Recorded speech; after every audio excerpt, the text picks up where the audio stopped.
as the great Jim Nance would say, hello, friends. Welcome in. It's a live show, a road show here at Twin Peaks in Hoover. Landrum Roberts, Pat Smith, Molly Robinson donning the champion's jacket, Conrad Van Order anchoring things at the studios of Jocks. Hope everyone's doing well. We're at Twin Peaks here in Hoover. Going to be here all day like we were for the NCAA tournament and the opening rounds. But, Pat, it's always a fun time here at Twin Peaks, and we've got Chamber of Commerce weather. It's absolutely gorgeous. It was a little cool over in Augusta this morning.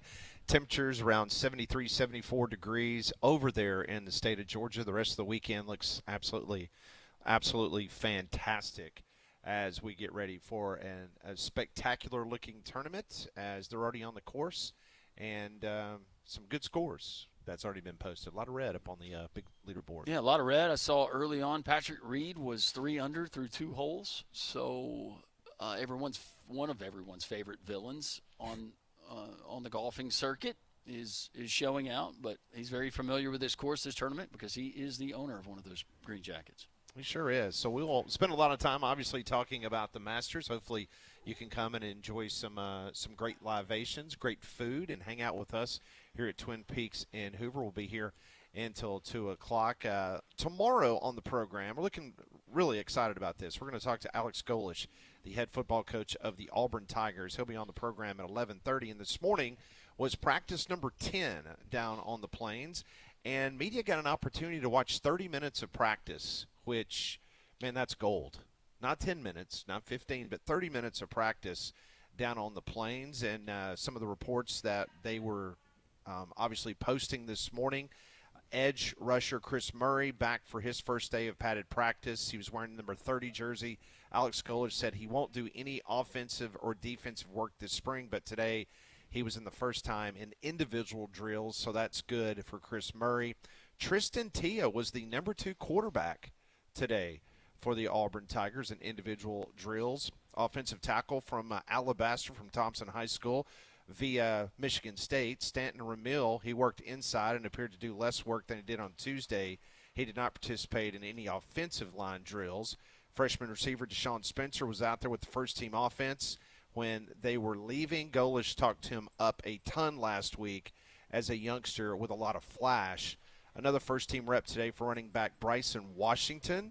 If the season ended today, most people believe he'll be the number 2 running back behind Jeremiah Cobb on the offensive side. So those are just some of the notes that the folks that were able to watch 30 minutes of practice this morning, what they've been posting. Yeah, and some of the takeaways from that, Deshaun Spencer, that's a kid that we saw play at Saraland and that very good, fine program. And Deshaun Spencer, when watching and went down there, it was last year for the quarterfinals of the state playoffs, and all of that talent, Pat, that was on the field, and you know that Saraland team, but to see Deshaun Watson and look at the offers that some of those kids had, and seeing that Deshaun Watson was really not on the radar of very many Power 4 schools. He was kind of one of those guys that slid under, but he was absolutely a priority for Alex Golish and that staff when they got to Auburn, and I think he's showing why. 10 practices in the books now for Alex Golish, so he'll join the show tomorrow at 11:30 as we'll get his feelings so far. 10 practices done down on the Plains of Auburn. We're a week away from their A-Day game. Alabama, they are getting ready for their A-Day activities, which will come on Saturday. They are practicing this morning down at the Capstone. That is a closed practice. There are no media availability in regards to the players or interviews this afternoon. And then, of course, we'll have Saturday's A-Day game, in which it will be a 2-hour scrimmage. And then Kalen DeBoer will meet with the media, kind of wrap things up on what he saw at scrimmage. Yeah, and there's the good thing is that you're not getting a whole lot of reports of guys leaving the field and having to be assisted by the training staff. That's something you cross your fingers for, and hence why some of these programs, these coaches, they like to go ahead and knock it out, because if you do have one of those devastating injuries, it allows more time for the healing process before the start of the season. But nothing that I would say that Alabama or Auburn fans should deem as negative, any of these reports that have come out. No, I mean, I think both teams had guys that was limited during spring practice, which we already knew about anyway. But like you said, that's the biggest fear is whether it's a non-contact injury or something happened, and then all of a sudden they're out not only for the rest of the spring, but they're out in the summer workouts, and then it could bleed over into the fall activities. So you always like to be careful. But like Coach Bill Clark said on his podcast this week, I mean, you can't wrap these guys in bubble wrap. Like, you have to go out and play football. I mean, you got to be able to see what you've got. You can do the thudding and you can do certain things like that, but you got to teach proper technique. You got to teach them how to tackle, and you got to teach them how to be tough. So just goes along with the category. And you know, and going back to some of the development, and we're going to see, seems like we're going to get, or at least it should produce more development with some of these players because we don't have a spring portal. And so now, you know, this is the roster. This is who we have. This is probably our best case scenario. Let's do what we can to equip this guy and get him better, as opposed to, well, we don't even know if this guy's going to be here in a couple of weeks. It certainly changes the mindset, I think, for every program in some way, shape, or fashion, and it's not the exception at Alabama. So maybe this pays dividends for some teams and not having that transfer portal. Yeah, there's going to be position battles all over both the field for Auburn and Alabama. But when you look at the situation in Alabama, it will be every eye will be on the quarterback competition, and everyone will have an opinion after you see the scrimmage on Saturday. Who's leading? Who's QB1? Who's QB2? Or who's got the most upside? Whatever the case may be, that will be the drama. You and I have lived it. I mean, we've been to Tuscaloosa covering the Jalen Hurts, Tua Tagovailoa back and forth.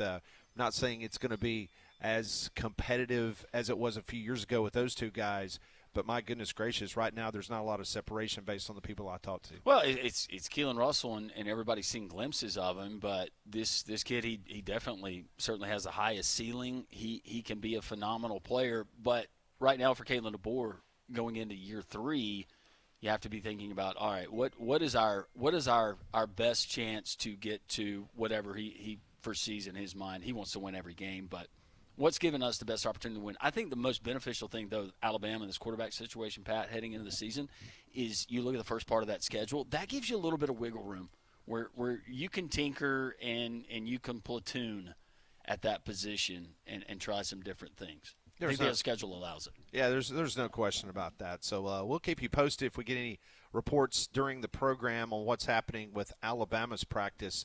They hit the field at 9:15 this morning. So it'll be a little while probably before we start seeing some intel on what happened today.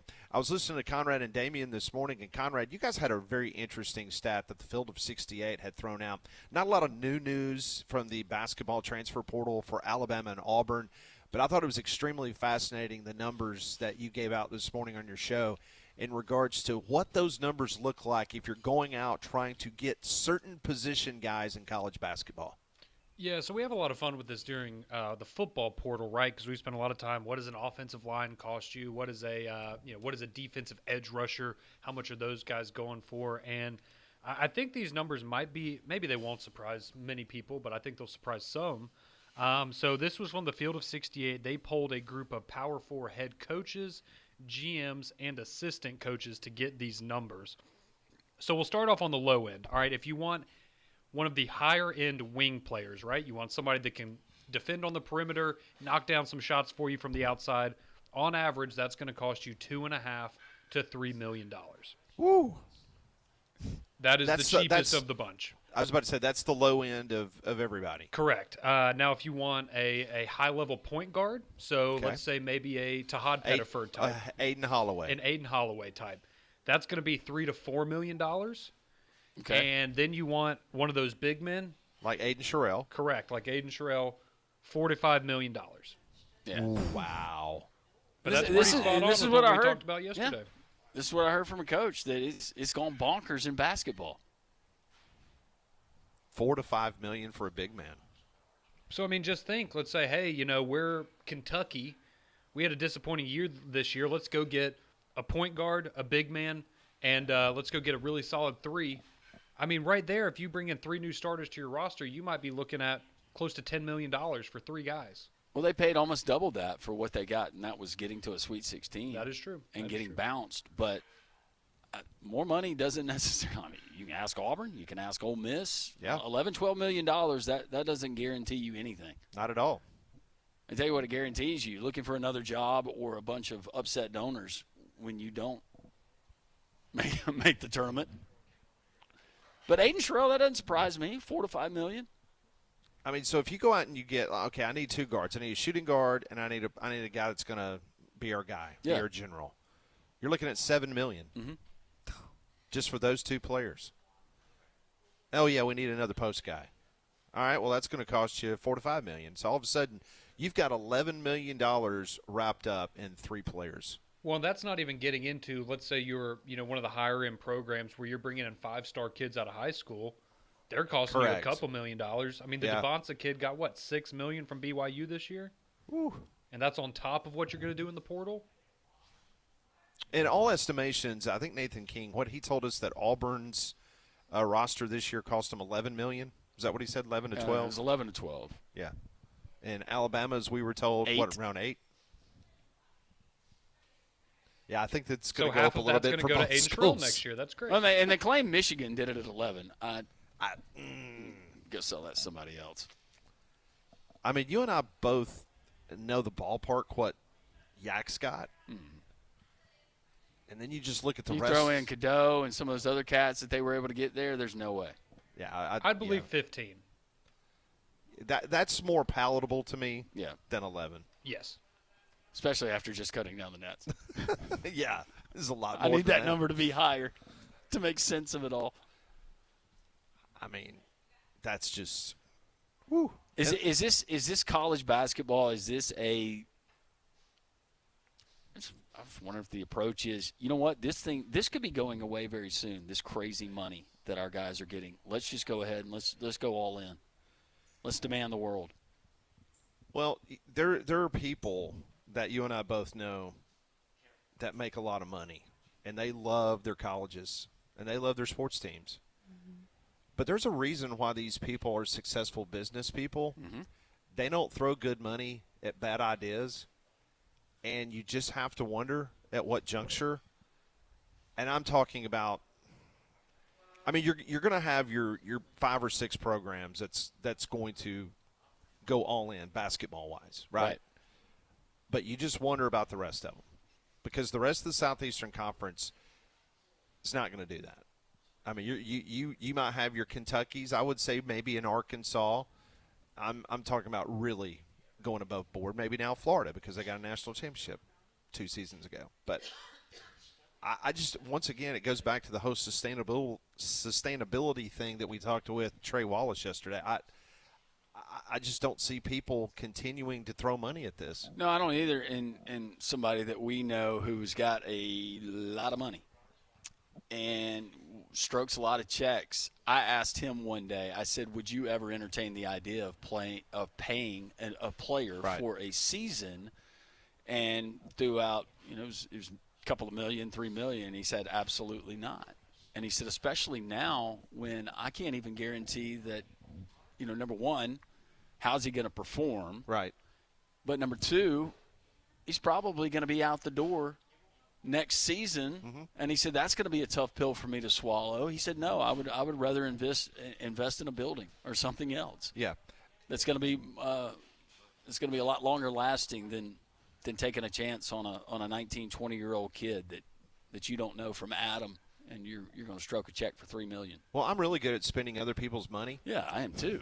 And Me too. I could be a personal shopper. Yeah. For any of you. But I think I could rest better at night if I knew I had somebody locked up on a 2-year deal, as opposed to just throwing a lot of money at a 1-year deal. Yeah. And then they're out the door. Yeah. Well, that's what Pete Golding was trying to do with that linebacker. Yeah, exactly. Well, and you think about it, and we were talking about this too the other day, Pat, after the show, but it's so demoralizing. It's got to be so demoralizing for some of these coaches. And I realize they're well compensated, but you go out, you scratch and claw to assemble 13 guys on your roster. You turn around, you blink, and you're having to go back out and scratch and claw and look over every nook and cranny and crevice and try to find talent that has not been identified by somebody else. Yeah, you're absolutely right. And I'm sitting there thinking about, let's just take the SEC, for example, and we're talking about some crazy number. But I promise you, if you were to poll an Alabama or Auburn fan right now and you said, okay, would you be okay with spending $15 million on a basketball roster or spending $10 million on a basketball roster and taking the additional $5 million and investing in your football program? I think we all know the answer there. Yeah, it's easy. Different question at Kentucky, different question at Arkansas. But I think in these neck of the woods, I think a lot of Alabama and Auburn people would say, you know what, I want our basketball team. I want us to make the tournament. I want to go to the Sweet 16. I want to go to the Elite Eight. Hey, you know what, if we get to the Final Four, fantastic. But at the end of the day, folks want that money to go to football, and they are not willing to sacrifice Alabama and Auburn's football roster for a basketball roster. You agree with that? Yeah, Or am I more in left money, field? that's fine. But if it's to the detriment of our Yes. football program, Yes. absolutely not. That's a non-starter. I think the people at Arkansas and Kentucky, they're completely fine with being mediocre in football, and they can say whatever they want to, but at the end of the day, their side of their toast is buttered in basketball, not football. Yeah. Thank you, Don Don. Appreciate that. Don Yeah. enjoyed that Yeah. little analogy.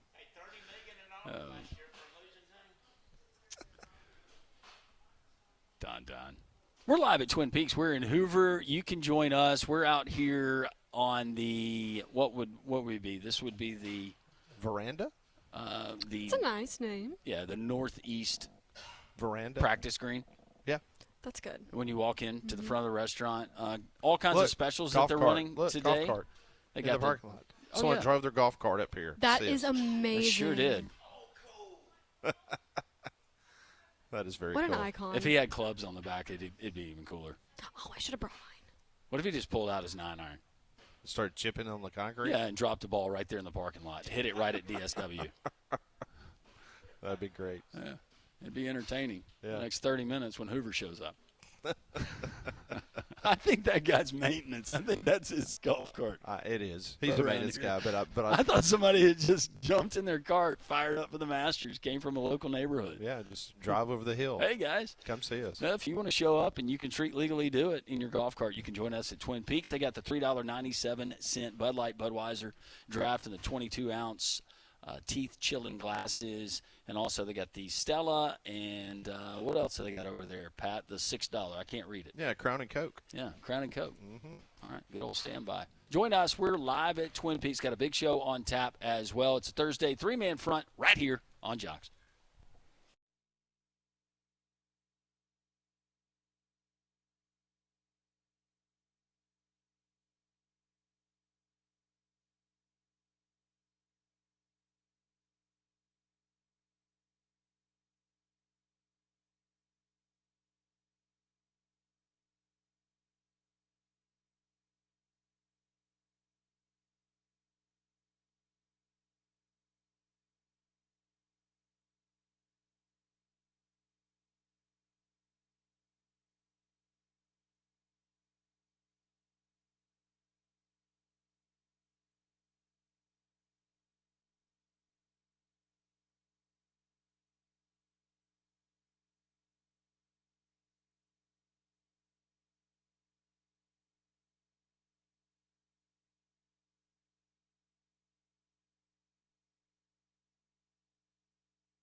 Three-man front, we continue. We're live at Twin Peaks. It's the opening day of the Masters. Full coverage here from Twin Peaks in Hoover, and they got all kinds of specials. Come and join us as we broadcast until 2 o'clock. Well, spring weather in Alabama is often unpredictable, but you can always rely on a Train home comfort system. And during their Spring Unstoppable event, you can receive up to $1,350 rebate on Train home comfort system. So go and learn more and find a comfort specialist near you at train.com. You know, guys, there's so much history and pageantry with this tournament and so much tradition. But there's also a lot of mystery and intrigue. Would you not agree? Around Augusta National and some things that we'll probably never know. And as the years go on, they keep kind of uncovering secrets that I think a lot of us have always wondered about. Well, in a rare interview with a former greenskeeper, person that is very familiar with the grounds at Augusta National, some of the things that take place behind the scenes, here's a sneak peek. There's 160 to 170 people that work on the agronomy team to prepare the Masters. And if you're chosen to do that and you're just a standard superintendent or assistant, it is a blessing and an honor to go and work those unbelievably long hours, put your body through a test like you've never been. Just a typical day, you start 3:30, 4:30, you work till 9:45, 10 a.m., maybe 11, depending on what you're doing. You get a lunch break or a breakfast break, and then you go back in the afternoon and you work till 10 o'clock at night. There's so many people that you have to break it into shifts and, break the monotony. You'll expect to work on the grounds for 12 to 13 to 14 hours a day, and then try to rest between as much as you can. Augusta National expects pure perfection. There's no hiccups, and if there are hiccups, there are supervisors everywhere. There's the management staff that are full-time employees of Augusta National that are always there. They're always watching. What's the most Masters of maintenance moments you've ever seen? I'm not going to give the year, but number 3 fairway, there was a hydraulic spill. Now, if you notice, if you watch the fairway mowers, they have tennis balls hanging from the roof. What that is for is if I'm mowing the fairways and I'm following behind another unit, if I see a hydraulic leak, my job is to take that tennis ball, throw it in front of that mower so that operator can see it, lift, pull up, and get out of the way so everyone else can keep going. Now, this particular incident, there was a hydraulic spill that was roughly 50, 60 feet long, about 2 or 3 inches wide. Hot hydraulic oil will burn the turf, and it looks absolutely horrible. Literally in 15 minutes, they have that sod removed and replaced from the nursery. The first group teed off on one while that was being done, and the crowd cheered. They cheered louder for the sod being replaced and put back into place. Squeegees, push brooms. That sod was replaced, and the standard golfer or patron had no idea. If they didn't see it done, they would have never known. I've heard stories about an underground labyrinth of caves and passageways, so you never see the maintenance equipment. Is there any truth to that? Yes and no. They do have some underground movement areas, we call them. That's about all I'm going to say on that. Not going into detail, but Augusta National, they do things the way you want them to be done. This year, the 13th, not only is it going to be playing at 5:45 versus 5:08 or whatever it was, but the angle of that tee and how it is going to be presented, when you see it on TV this year, you're really going to notice just how hard it is to play this golf course. So there you go. Wow. Just the whole operation. The throwing the tennis ball in front of the That's so cool. the mower? I geek out probably more behind the scenes stuff. And I was reading this morning about how many times the members typically play during the year. You know, they close it for the summertime for the extreme heat through October, but then you can play October until up until this point, I guess. But from the clubhouse to the menu for the standard members, from the hidden humidor when you walk in the front door of Butler Cabin that's underneath the counter, so many little nuggets about Augusta National that I find so cool. Very cool. I hope I get the chance to go one day. I've applied for the Masters lottery every single year of my entire life. I'm going and to I've tell you never right gotten it. now, you in that jacket, if we get a professional photographer to take a picture of you in front of an azalea and we send it to Augusta You National, think they will let me in? I think that you probably get a working pass next year. Yes. I don't know. They But then might again- they might have a problem with the logo on that jacket. I can cover it Yeah, up. That you know, she's wearing? halfway through saying that, let's not do that Yeah. because they're going to find my tailor and where we got that patch. Yeah. Yeah, who made that for the show? Yeah. But we'll keep you updated on the leaderboard. Jack Nicklaus, he was out there early. 45 degrees when they walked out this morning on the course. Yep. But it's going to warm up. We're going to be in the 70s at Augusta and fast and firm. You're going to get fast and firm. Isn't that what we want? Absolutely. I mean, the people at Augusta, they want carnage. I mean, they want scores. They don't want red on the scoreboard. No. They want black. Yeah. They want They do not they want want ball rolling off a false front, and they want to see you do it again. They want to see balls in Rays Creek. That's what they want. They do not want to see whatchamacallit in Rays Creek. What was the golfer that got caught peeing? Oh yeah, the Remember that last year at Arizona State? Wasn't it a yeah? It was at the it was at an amateur, right? Or was it a rookie? Yeah. I think so. It was a rookie from Arizona State that got caught relieving himself. Yeah. And that is a no-no. Is he there this year? I'm going to check. He may not be playing golf anywhere.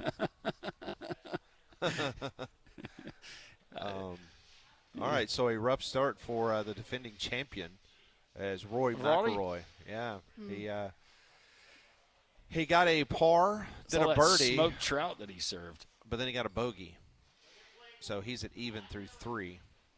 So Oh, it's so good to see that Molly's golfer that she stole from me, Akshay, he is at -1 through 5. Let's go, Akshay. Dustin Johnson, -1 through 6. Tommy Fleetwood, oh, the control of that compact swing. I was watching him on the range this morning. They were pointing out how he pulls his thumb up. Very unorthodox at the top of his swing, but he chokes way down on the club. there's Min Woo Lee, who Conrad did not pick, which that was the shock of the whole pick system yesterday. I did pick him. He He was my did. last Oh, pick. you did? Yeah. Was he? Oh, I was making fun. I didn't know you picked him. I That was did. his last pick. Where is Minwoo from? I'm sure he's from China. Just went through puberty when I asked you that. Where is Minwoo from? He's not from Hueytown. Yeah, don't think he's from Hueytown. Let's see where he's from. Oh, you know what? That's why we should never, ever, ever stereotype. Is he from Atlanta? He's from Perth, Australia. Oh, That's why I picked him. And he went to Corpus Christi College. Okay, he's a Texas boy. All right. I wonder if Rodney knows him. When you get Rodney on the phone, ask him if he knows him. I will do that.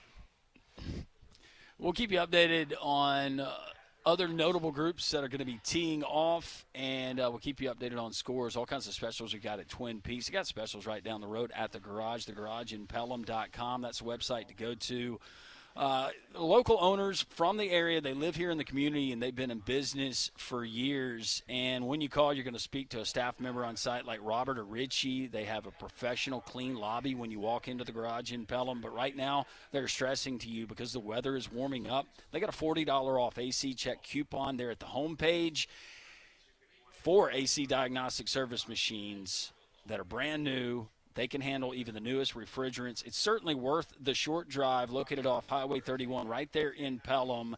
But there's people all across Birmingham and surrounding areas. They know that they can trust the Garage in Pelham. Also, other customers that have lived in the area since they have moved out of the area, but all of their significant repairs still done there at the Garage because they get 5-star ratings across the board. Just check it out at the website, thegarageinpelham.com.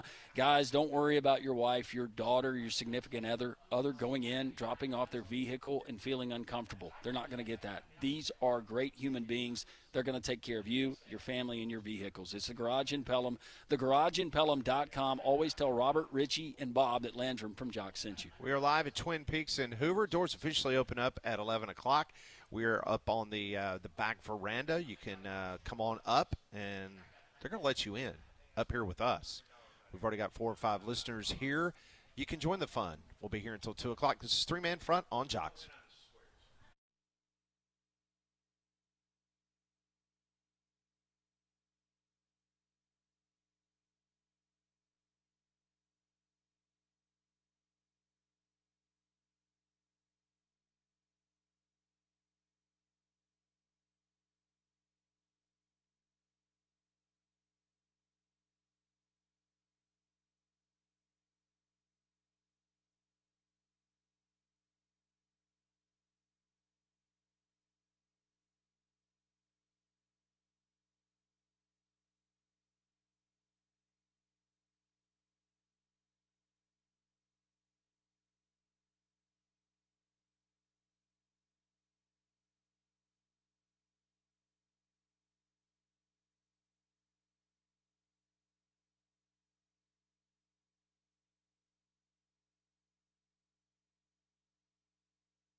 Welcome back in, Three-Man Front Live, opening round of the Masters. We invite you to Twin Peaks in Hoover, where they got the $3.97 22-ounce teeth-chattering Bud Light, Budweiser. Our friend Mary, she's eyeing the bar right now.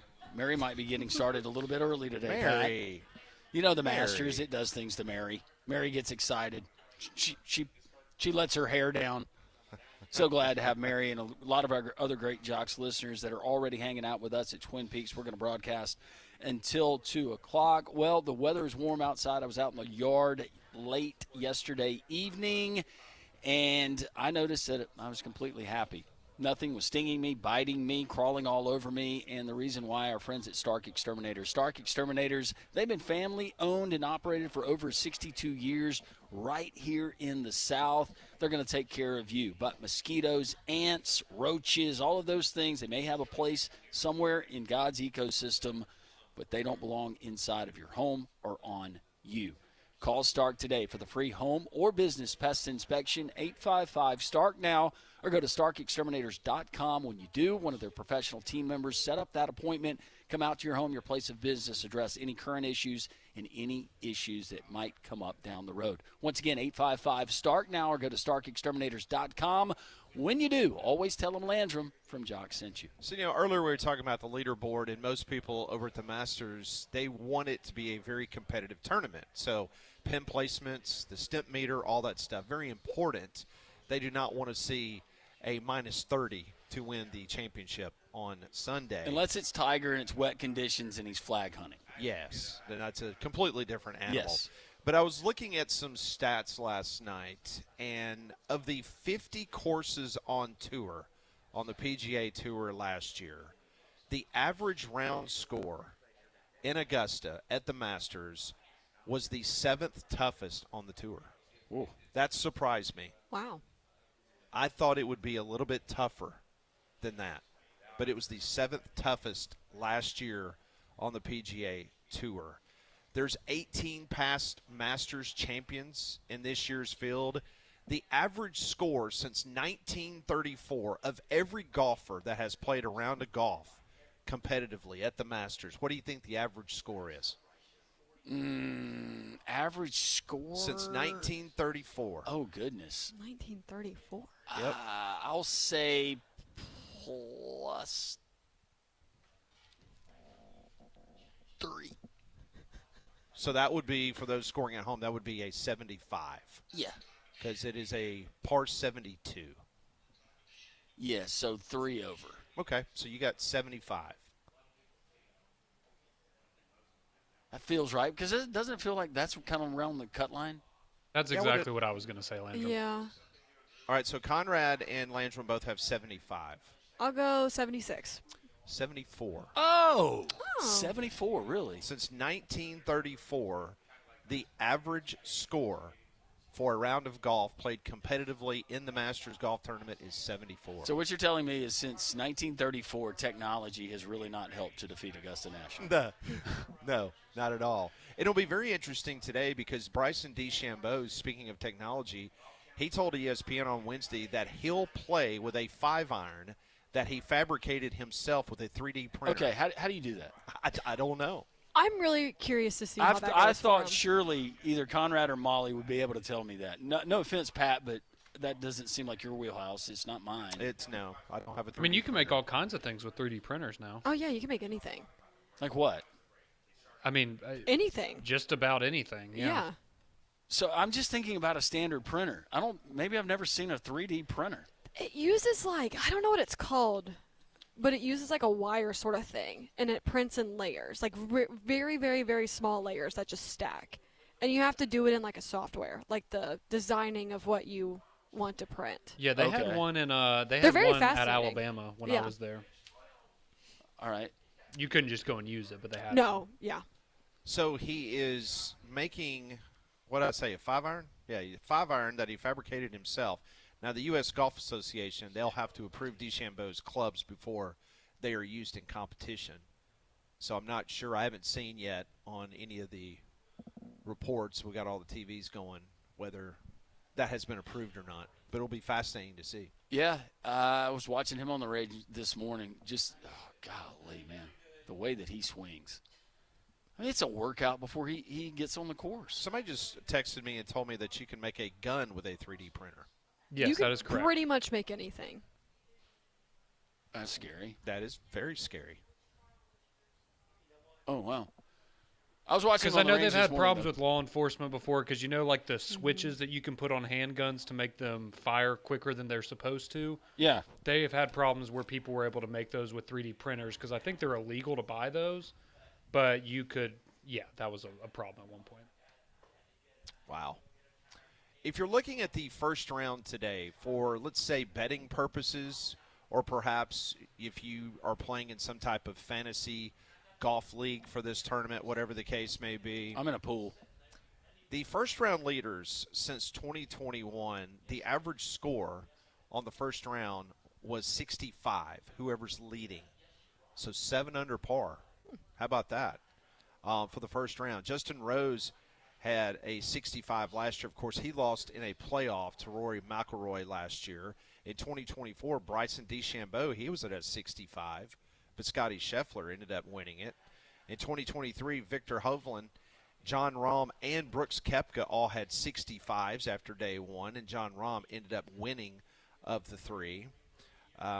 In 2022, the leading score after day one was 67, but it was not Scotty Scheffler, and Scheffler came back and won it. And then in 2021, Justin Rose again. So think about that. Justin Rose has had opening round 65s twice within the last 5 years, and he has not won the Masters at either time. Hideki Matsuyama, who's on Team Pat this weekend, he won it back in 2021. Just think about that. Not only the course, but just mentally and thinking about if you're in pursuit or you're in contention going into day 4, how tough that is. Yeah, and think about this with Rory McIlroy. Rory was tied for 27th last year after day one. Yeah. 27th. Wow. Yeah. And was able to come back, get into the playoff, and beat Justin Well, Rose. Thanks, Rory. This course, and in certain years, depending on the weather, the wind, pin placement, how they set it up, but it can play completely different after Friday and on the weekend. And maybe it suits some of those other guys' games, hence why you see a guy that was in 27th after day one. A lot has to do with making a run on that weekend, yeah. Conditions and whatever else is going on. I was watching on the practice tee this morning, Molly's golfer, Colin Morikawa. Woo. And was he grimacing? He was not grimacing, but they were obviously pointing out on the Golf Channel the holes that he needs to play extremely smart because of the different elevations and the way he's going to have to stand and maybe play off the back foot. Yeah. Which would affect his swing. Well, I could imagine I have faith in him. If he grounds the club, if he's got a tough lie, that might be it. Sorry, Molly, but I hope we don't have to get a withdrawal due to injury, but man, that's finicky. But I tip my cap to him. You know how much this tournament means. If this was the John Deere or some other tournament, he'd be resting that back. But the Masters is different. Mm-hmm. Now he'll try to play through it. There's no question about it. Look at Saquon Barkley. Doesn't he look good in that pullover? I like that pullover. Yeah, he looks good in green. Maybe he'll play for a football team that wears green. Man, maybe one day. Oh yeah, he does. Hope he wins the Super Bowl. Yeah, me too. Or be on a video game. Man, he's got small thighs. Can you see that? Oh, there you go. Okay. Yeah, they did a wide shot. I was like, how'd you see that? Do they have to? Do you think they have to tailor pants just for him? No question. Probably. Yeah, there's no doubt. There's no way a slim cut is going around those legs. No, he's looking good. Yeah. You know, as a homeowner or business owner in Central Alabama, you need a roof that you can count on. With our weather going from severe spring storms straight into summer heat and humidity, it takes a roofing company that truly understands our climate, our community, and that's Abide Roofing, 205-577-7338. Abide Roofing offers free, no-obligation roof inspections. Even if you don't see those missing shingles, hidden damage can turn into that expensive problem very fast. Let the experts take a look at Abide Roofing. Call Travis Lloyd and his great local roofing team, 205-577-7338. Go to their website, abideroof.com. They offer complete roofing solutions, including 24-hour support and fast emergency service. So when storms hit, help is just a phone call away. Get started today with that free inspection on the roof, and they're also the insurance claim masters. They can help you out and help you navigate that today. 205-577-7338.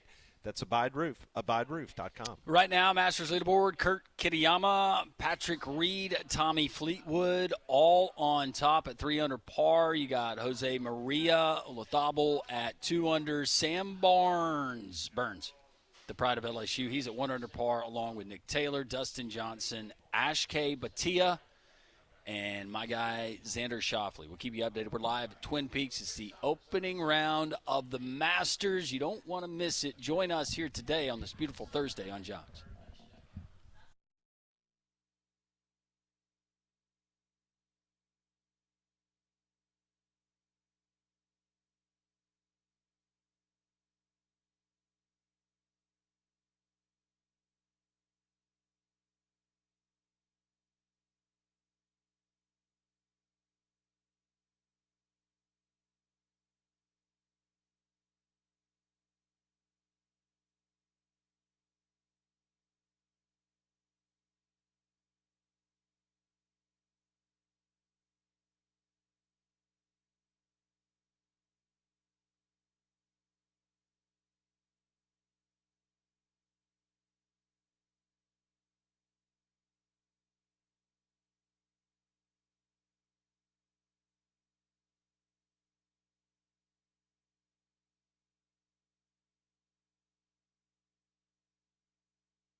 Welcome back in. Twin Peaks, three-man front on this opening day of the Masters play underway at Augusta National. We'll get you updated on the leaderboard. We've got the side panels that are up here inside of Twin Peaks, so we're kind of inside, outside, but it's a beautiful Chamber of Commerce weather day, and we're so excited to be here. So come and join us as we broadcast until 2 o'clock. They got specials on Bud Light. They got Crown and Coke, as well as other great specials and menu options to choose from.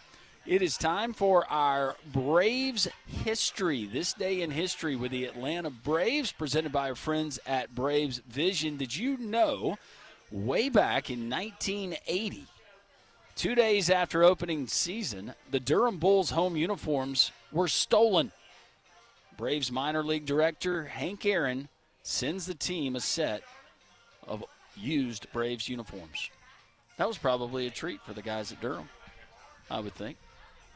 How about Braves Vision? It's your new TV home for the Atlanta Braves. It's owned and operated directly by the Braves. We have it at the Roberts household, and I'm going to tell you, it's not just as a Braves fan. We love it. Love the graphics. Love the fact that you can take it anywhere you go throughout the season, and there's never a blackout, no matter where I go. So you folks that go to Florida, you're wondering, oh, remember the good old days?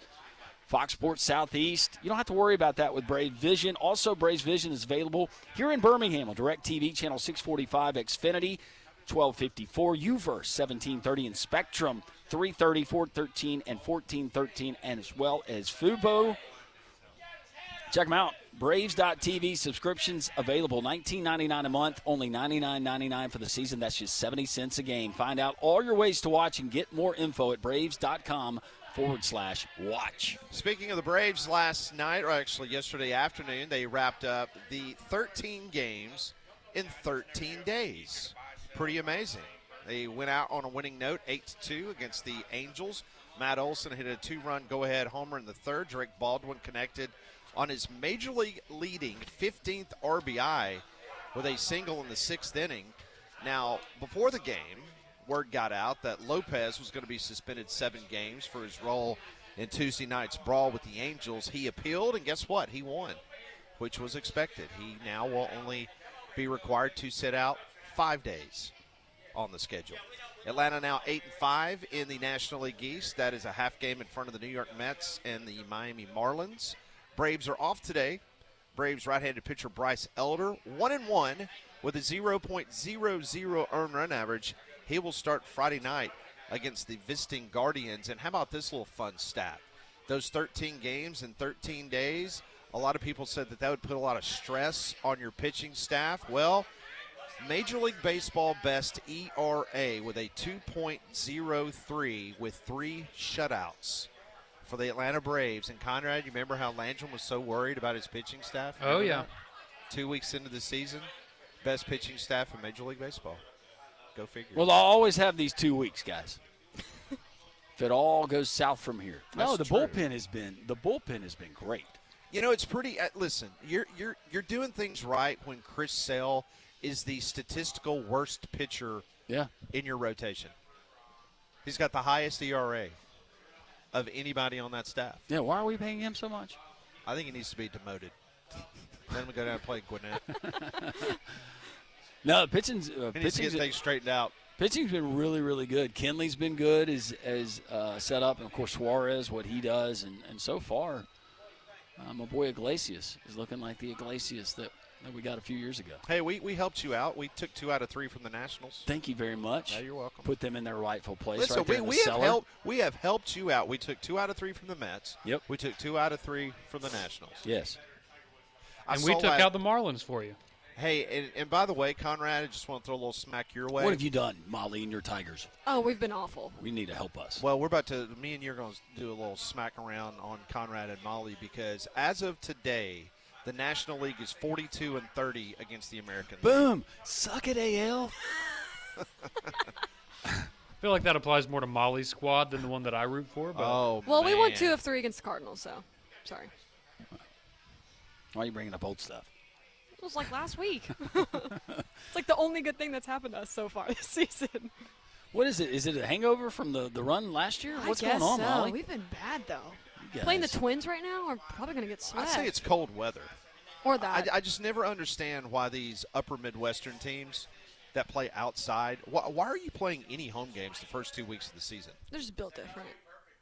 It's just it don't make sense to me. No. I mean, there's plenty of locales that you can go play in nice, warm climate.